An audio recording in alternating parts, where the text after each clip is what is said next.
Yeah, hello there. Good day to you. I'm Bernie Miklasz, and this is The Bernie Show, believe it or not, presented by DraftKings. The crown is yours. You can access my videos and columns on the podcast version or the podcast version of the video, through the Bernie Hub at sportshubstl.com. I'm a little frazzled this morning. I still got this toothache. Going to the dentist tomorrow. It's giving me headaches, having wireless issues. I was thinking about having a couple beers.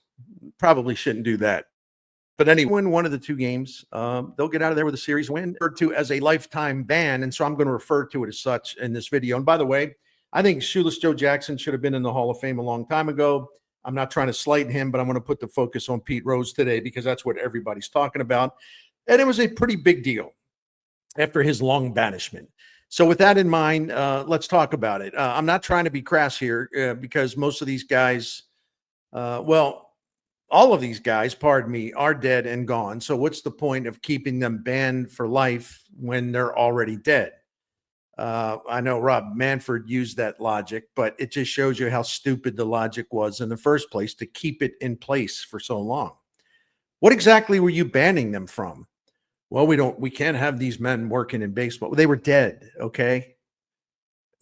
Actually, there's some people working in baseball who might be perhaps not technically deceased, but never mind. I don't want to go there. Anyway, were you banning them from the potential selection to the National Baseball Hall of Fame and Museum in Cooperstown?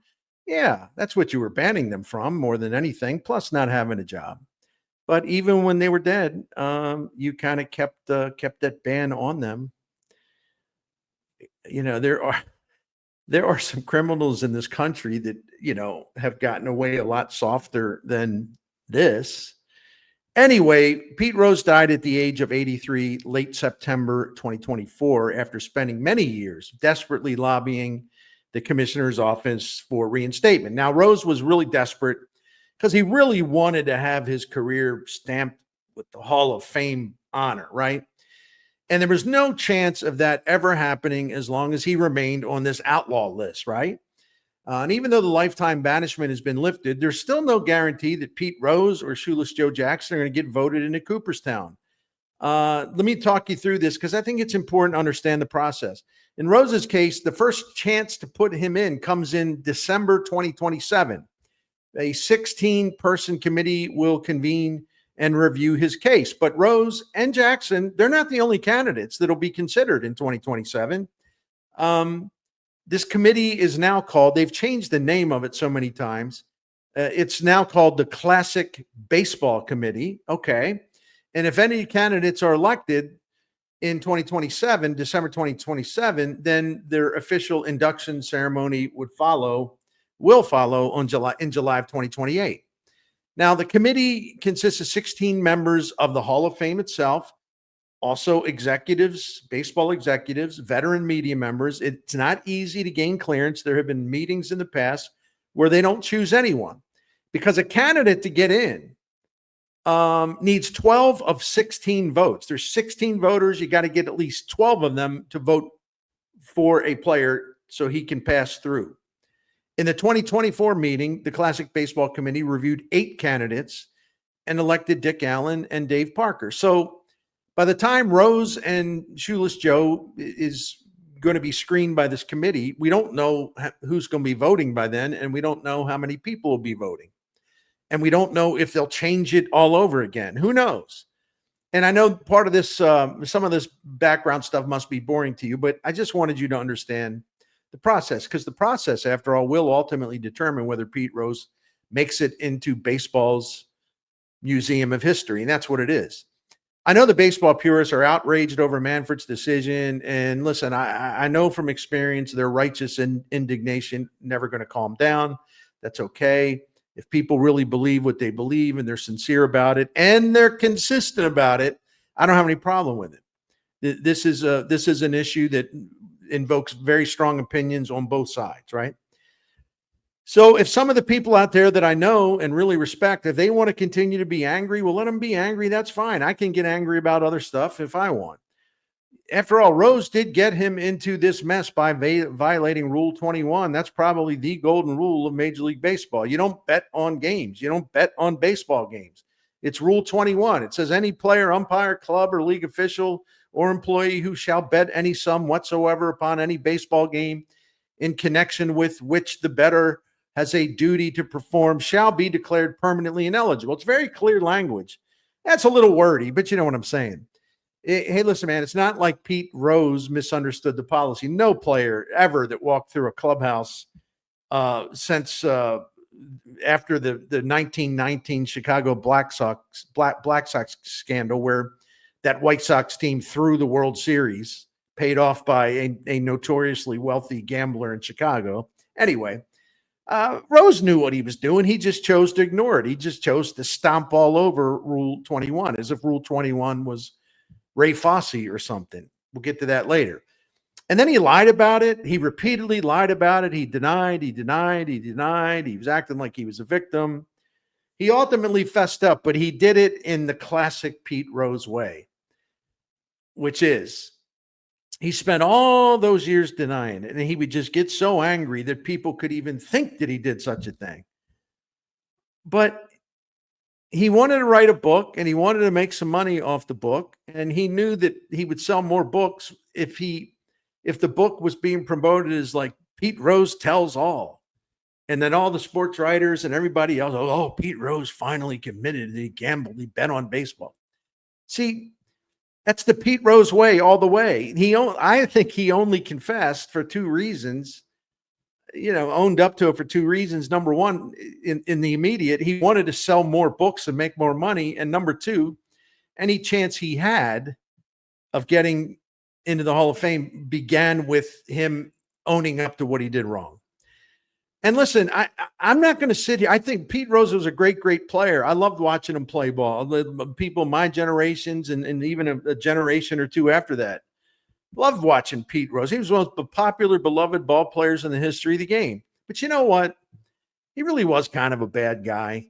I'm saying kind of. No, he was a bad guy. Really kind of disgusting in so many ways. In addition to betting on baseball, Rose served 5 months in prison for tax evasion. He was accused of all kinds of things, including never charged, though, like statutory rape. I mean, I think he got away with a lot of things. And listen, he generally, and those of you who are going to try to tell me he wasn't a bad guy because he did this for charity or did that for charity, well, fine. But why do you think he was doing stuff for charity? To sanitize his image.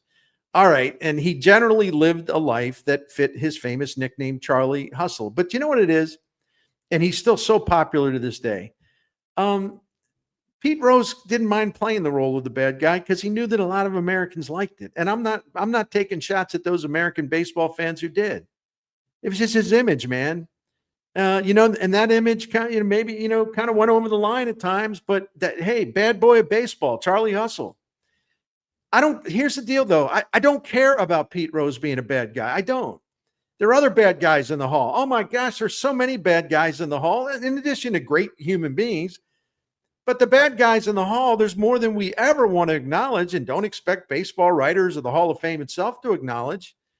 See, that's why I always go back to this. This should be honoring a career based on what a player did on the field, and Pete Rose, without a doubt, is one of the all-time greats. Maybe he'd be, as LaRussa might say, he'd be tied for first, Pete Rose, in terms of players most qualified for the Baseball Hall of Fame.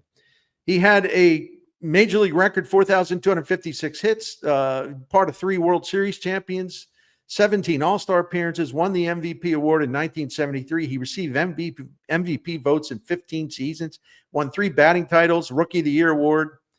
He shows up on all the all-time career lists and all kinds of stats, on and on and on. Just an incredible, illustrious career.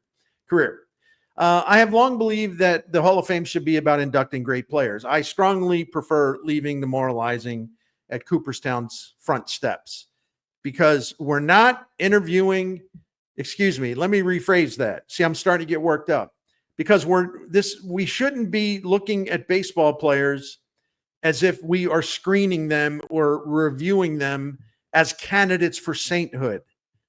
It's baseball, okay?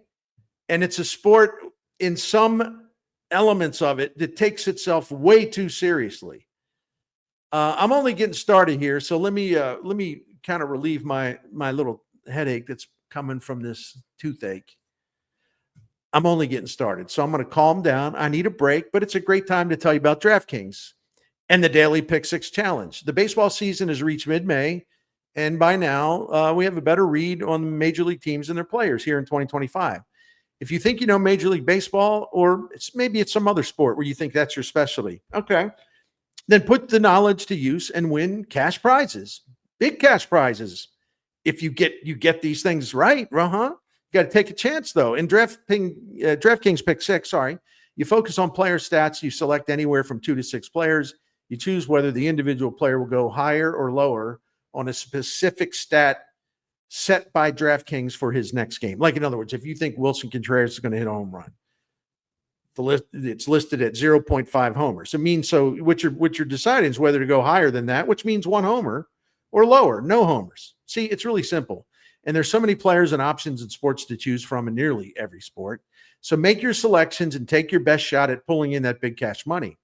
Pick Six is available in most states, including Missouri, California, Texas, Georgia, and more. Playing's a lot of fun. I find that following the players that I chose while the game is in progress is part of the entertainment, but winning money is really entertaining. So it's so easy to get started. All you do is download the DraftKings app. It'll take you seconds. You open an account, then you choose a sport, you pick your players, and go for it. New players at DraftKings get $50 in Pick Six credits instantly with just a $5 entry. Download the DraftKings Pick Six app now and use the code STL Sports. That's the code STL Sports for new customers to play $5 and get $50 in Pick Six credits. Better payouts, bigger wins. Only with Pick Six from DraftKings. The crown is yours. Gambling problem? Call 1-800-GAMBLER. Help is available for problem gambling. Call 888-789-7777 or visit ccpg.org in Connecticut. Must be 18 and over. Age and eligibility restrictions vary by jurisdiction. Pick Six not available everywhere, including New York and Ontario. Void where prohibited. 1 per new customer. Bonus awarded as non-withdrawable Pick Six credits that expire in 14 days. Limited time offer. See terms at picksix.draftkings.com/promos. All right, let's get back to the Pete Rose saga. When it comes to Hall of Fame voting, I ran out of anger and righteous indignation a long time ago. I got tired and fed up with the blatant hypocrisy, the double standards, the shifting standards, the selective judgment where you're going to apply morality. I've seen baseball writers, oh, no, there's never, Barry Bonds should never be in there. Sammy Sosa should never be in there. A-Rod should never be in there. But I saw one prominent national guy talk about Roger Clemens should be in there. See, this is what I'm talking about. I mean, if you take a consistent position about who or who should not be in the Hall of Fame based on morality, you got to be consistent about it. But this garbage happens all the time. So, yeah, I don't need all of this holier than thou posturing that attempts to turn a baseball museum into some sort of sacred ground or a religious shrine. As I said earlier, it's just baseball, okay? It's a great sport. It's an American sport. We love it, but it is a game and it is a business. And we'll get to the business part of this in a moment. Listen, I'm a longtime member of the Baseball Writers Association of America and used to vote for the Hall of Fame. And then I decided I didn't want to be part of it anymore. The sanctimony was just ridiculous and it was getting worse. And I think that's improving. I think some younger writers that are just live in today's world and are not stuck in the past. I think they're more open-minded about these things, but there's not enough of them. Sanctimony still rules. Okay. Should we talk about hypocrisy and the double standards? Yeah, I think we should. And it pains me to do this, but I'm going to start with the baseball writers themselves. They gave their most prestigious award and a spot in the Baseball Hall of Fame's media section. See, the writers aren't in the Hall of Fame the way players are. They're recognized and honored in a media section. And it's a great honor. Don't get me wrong. Anyway, the baseball writers each year, they give out the most prestigious award. And in 2011, I think it was, they selected the now late Philadelphia sports columnist Bill Collin. I knew Bill really well. Didn't know everything about him, obviously. He was accused of child molestation by 4 individuals, including family members. And one of the family members was, I believe, a niece of his who rose to a very high level in Pennsylvania state government. She might have been the attorney general. She had a very higher up position. So this wasn't somebody just flinging stuff out there. Now, no charges were filed against Conlon because the statute of limitations for prosecution had long expired when this came to light, by the time it came to light. But all you need to know is about this. All you need to know about this, when this vile and sickening behavior was exposed publicly, Conlon immediately resigned from his newspaper in Philly and he fled the country. He already had a home in the Dominican Republic, kind of for vacations or whatever. He moved there and lived there until he passed away. The writers voted on the columnist selection back in 2011. They voted before these accusations went public. But instead of applying the same moral standards to a sports writer that some of these writers apply to baseball players, well, we'll take a pass on that when they let it slide. They put one of their own in the media section in the Hall of Fame, and you'll see that his award, if you go to Cooperstown anytime, it'll be on the wall with some of the many baseball writing honorees, and a lot of those men are and women are giants. I mean, they're legends. They're the highest order of professionalism and knowledge and respect. But there's also Bill Conlon in there. And listen, I realized they already put him in before they knew about all this dirty stuff, right? But still, come on, give me a break. It's been 14 years, and yet the BBWAA has done nothing to address this wrong and the fact that, sometimes you've got to take a stand.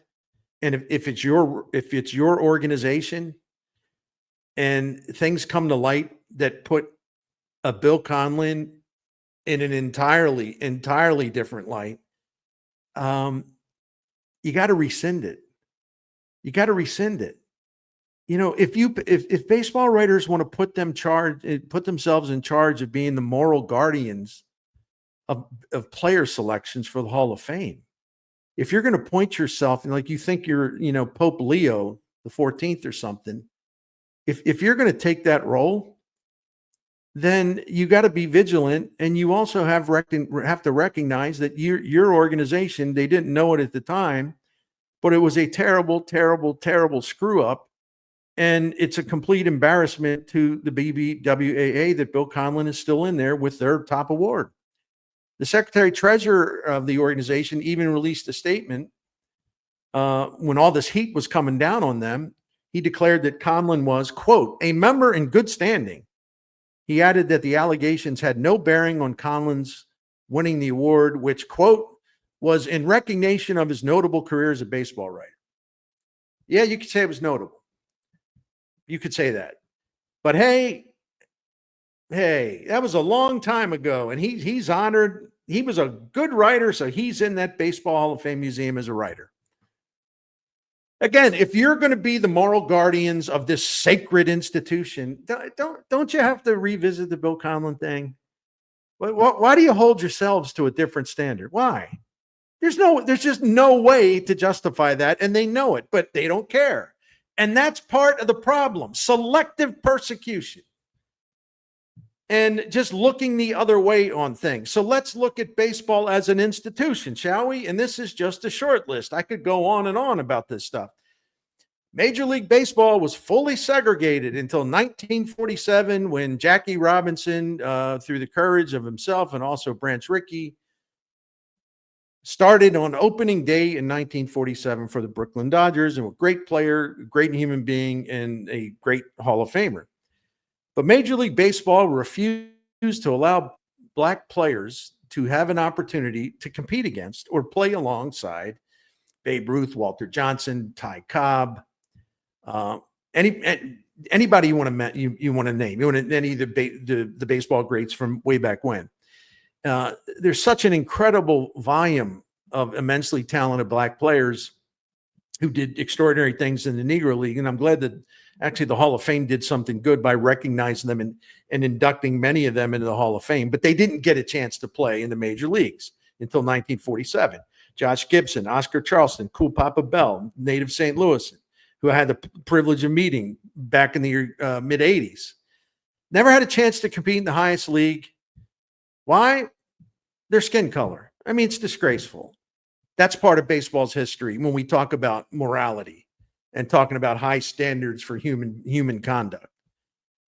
Then let's fast forward to the 80s. Baseball owners wanted to limit free agency and lower salaries without actually forming an official policy.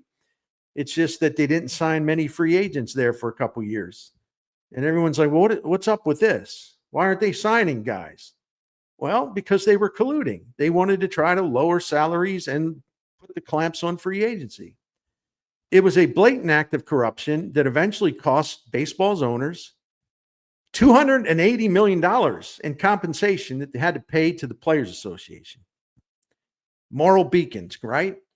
Beacons of morality. After Tuesday's announcement from Manfred, I saw sports writers tweeting things like, well, you know, that Pete Rose loved baseball, but boy, he loved betting more. Okay, doesn't fly. It's not even a good line, but doesn't fly. Not anymore. Not after the Supreme Court opened the gates to legalize sports betting. What was it, 2017, 2018? My gosh, baseball couldn't wait to dive in for the payoffs and the profits. Couldn't wait to, get those sponsorship marketing deals with companies that were operating legally in terms of sports wagering.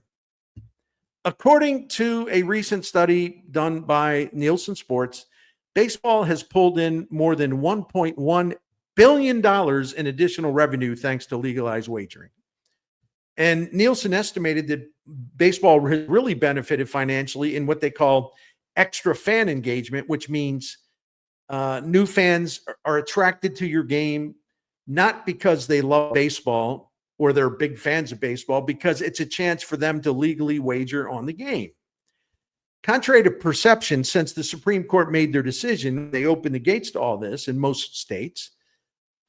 Baseball ticket sales have increased. Corporate sponsorships have increased. Merchandise sales have increased. A lot of things have increased. And baseball is doing nothing wrong by aligning with DraftKings, FanDuel, Bet365. That's where the Cardinals have aligned with, Bet365. There's also BetMGM. There's Caesars. There's others. These alliances are legal. Baseball is a business, and baseball is doing what they think is best as part of an evolving business model in the new world. But my point is, it's comical to watch or listen or read these moralizing sports media people who cast themselves as, Pope Leo the 14th and just say, Rose is unworthy of the Hall of Fame. He should never be allowed in the Hall of Fame. And, he died, and that's with condolences, thoughts and prayers, but he should never be in the Hall of Fame because of his gambling, because he bet on baseball. He bet on baseball, 40 years ago? I don't know. I can't even keep track anymore. And they think they're defending a sport that has gone all in, the deep end of the pool, jump in on legalized gambling here in the United States. Hypocrisy, right? Double standards, right? Do you wonder why I decided, I don't want to be part of this process anymore? Hey, I have more to say on this. I do. I got some closing thoughts that I think are pretty good. I hope they resonate with a lot of you, because I've always thought that there was a solution. There should have been a solution a long time ago, and I wrote it a long time ago. But right now, I want to rally my brothers, my fellow men who watch the Bernie Show. Gentlemen, I want to tell you about Blue Chew. And guys, especially those of you around my age, which is 66, please listen up. Blue Chew can help you have a more pleasurable and fulfilling life with your significant other. So why miss out? Why say no? You don't have to feel awkward about this. I don't feel awkward telling you about this. I'm actually happy to tell you about this because I know it can help. It helped me. See, I have no hesitation for that reason. I know all about the value of Blue Chew because I've been there and done that. It's just part of life. This issue applies to a significant percentage of men, including me. So what's the point? Who does it help for you to sit back and be all shy about this? Come on, get the help. If you want to, get the help. Blue Chew is the original brand offering chewable tablets for enhanced intimacy. Think of Blue Chew as a leadoff hitter when it's time for you to turn your attention away from sports and focus on your partner. You're going to get your first month of Blue Chew free. Yeah, that's free, just a few clicks away, and it's really easy to get going. I'll explain. You sign up at bluechew.com, consult with one of their licensed medical providers. Once you're approved, you'll receive your prescription within days. Blue Chew tablets are made and prepared in the USA. They're shipped directly to your door. It's all done online. There's no waiting to see when you can get a doctor's appointment. There's no trips to the doctor's office. There's no awkward conversations, no waiting in line at the pharmacy, which can be very irritating. You just order online simply and quickly and easily, and you're all set. Trust Uncle Bernie when I tell you this. There's nothing more attractive to your partner than confidence, and Blue Chew can help you get the confidence you need where it counts. We got that special deal for our listeners and viewers. Try your first month of Blue Chew free when you use the promo code Bernie. Just pay $5 shipping. That's it. Just $5 shipping. Your first month is free. That's promo code Bernie.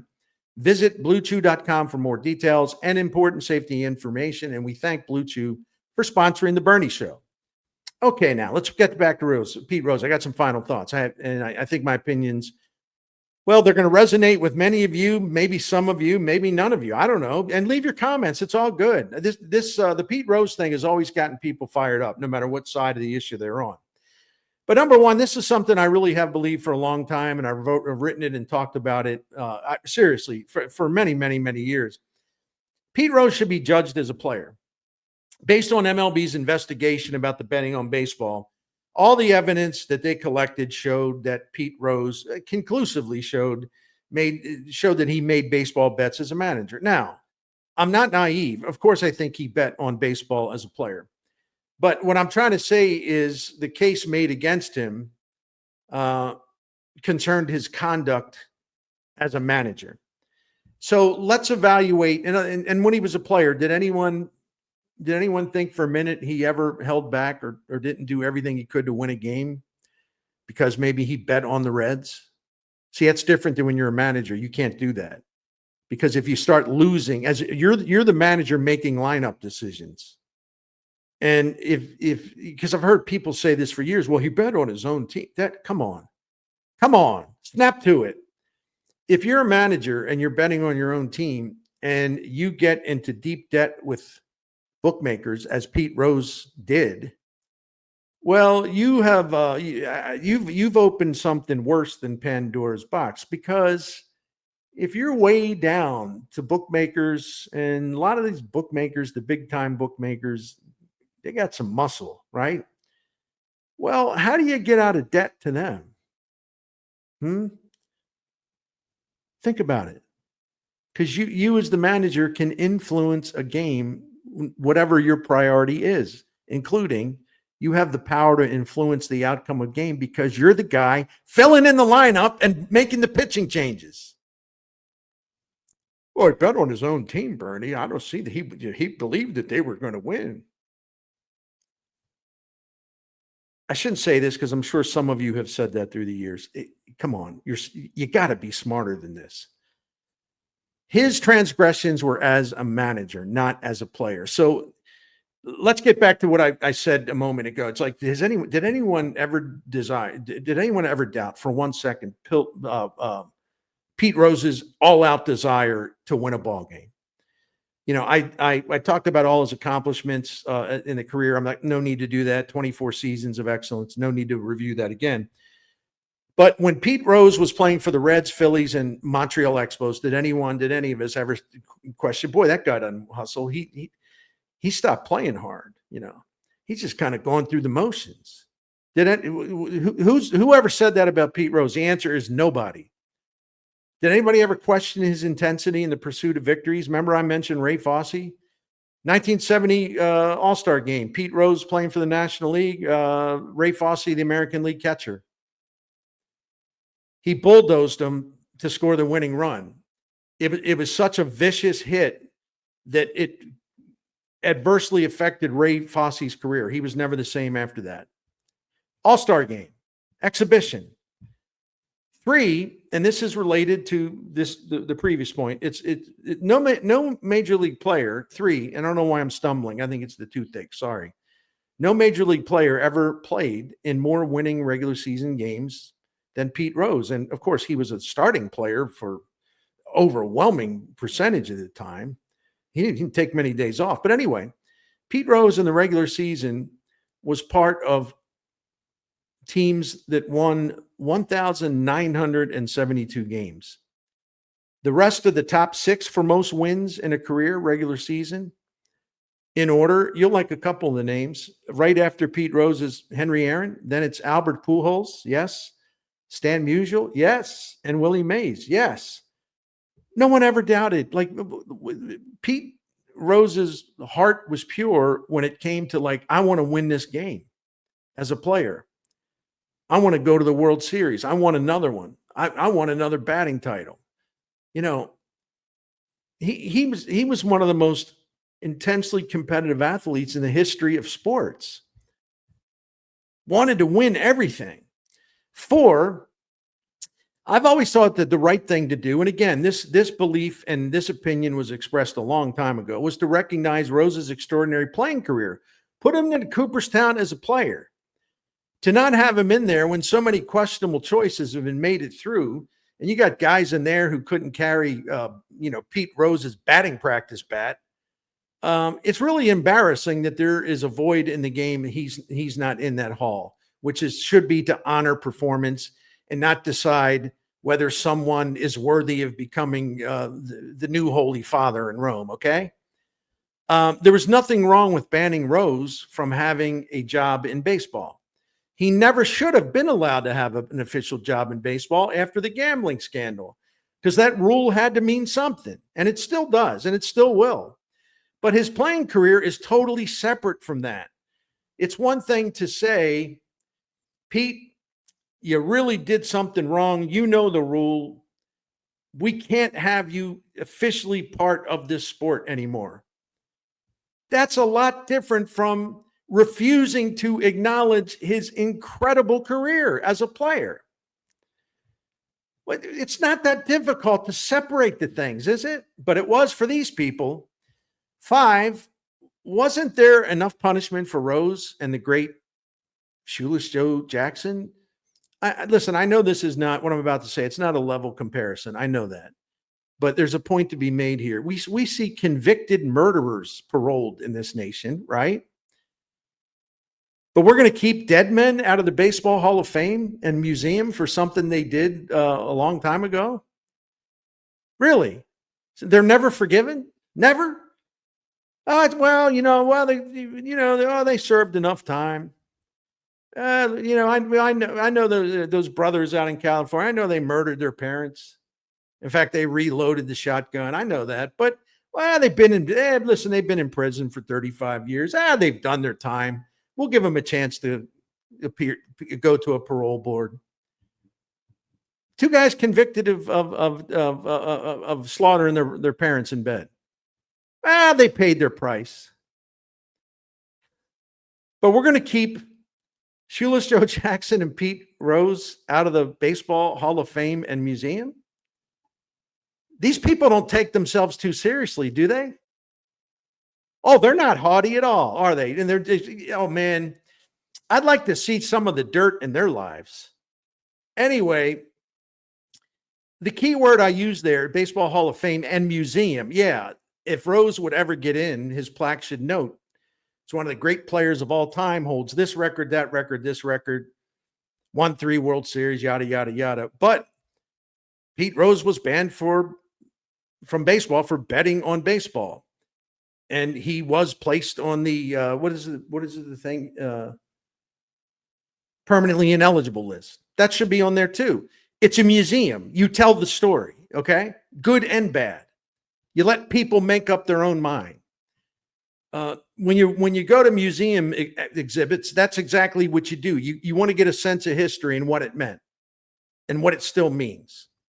Finally, it would have been an act of mercy, I guess, to say Manfred should have acknowledged Rose's on-field contributions to the game when he put out his statement. The commissioner should have, more than that, he should have lifted the ban before Pete Rose passed away. Everyone knew Pete Rose was dying. Everyone, as in like the baseball circles. He'd been in decline with serious health issues for a long time. He was never going to get better. His condition was no secret. He was on the clock. Rose clearly paid for what he did. Hardened criminals have been treated better in this country than Pete Rose has been treated by baseball. And Manfred should have showed some guts by lifting the ban in time for Rose to know at least his career would be remembered and at least he would have a chance to get in the Hall of Fame. I think that's the least they could do. Do you realize how many fans that Pete Rose brought to the ballparks in 24 years? Why do you think the Montreal Expos signed him? I know why they signed him, because John Hale signed him because they wanted to get some fans in the stands, and they got a lot of fans. Their attendance went way up. And then later on, John Hale's one of the same guys who's talking about, we can never let Pete Rose, put a uniform and whenever he should never be able to allow to wear a uniform again. He should never be in the Hall of Fame. Oh, but when Pete Rose was a cash cow and everybody knew who Pete Rose was, everybody knew what was going on. Oh, you loved it then though, didn't you? That's what I mean. Hypocrisy galore all over the place. And what Rob Manfred did, I think it's so funny. People are like praising him. Well, he showed courage with it. No, he didn't. He weaseled his way out by putting Rose in a group of 27 men who had their bans lifted, 27 men who are no longer with us. They are dead. And the commissioner did go with the predictable logic, something I made fun of earlier in the video. Well, a lifetime ban is no longer relevant because after careful research, our people have studied this, and a lifetime ban, this is the conclusion we came to after a long process of studying this issue. A lifetime ban is no longer relevant because they're all dead. Their lifetime has passed. So let's take them off this list. We gave this a lot of thought. I mean, you just can't make this stuff up. It's a clown show. See, this gave Manfred cover, or so he thinks. Ultimately, it doesn't matter in the end, because ultimately, when we talk about, the history of baseball and great players and this or that, and so, even with so many sports writers, thinking that they're St. Peter at the pearly gates and all this stuff, when the history of baseball is written, the most comprehensive history of baseball written, Pete Rose is going to be prominent on those pages. That's a hell of a lot more than we can say about Rob Manfred or any of these hypocritical owners and anybody else you want to throw in. Feel free to disagree, my friends. Leave a comment, hit the subscribe button, hit the like button. Thank you all for watching. And thanks to DraftKings for presenting The Bernie Show here on SportsHubSTL.com. Have a great day.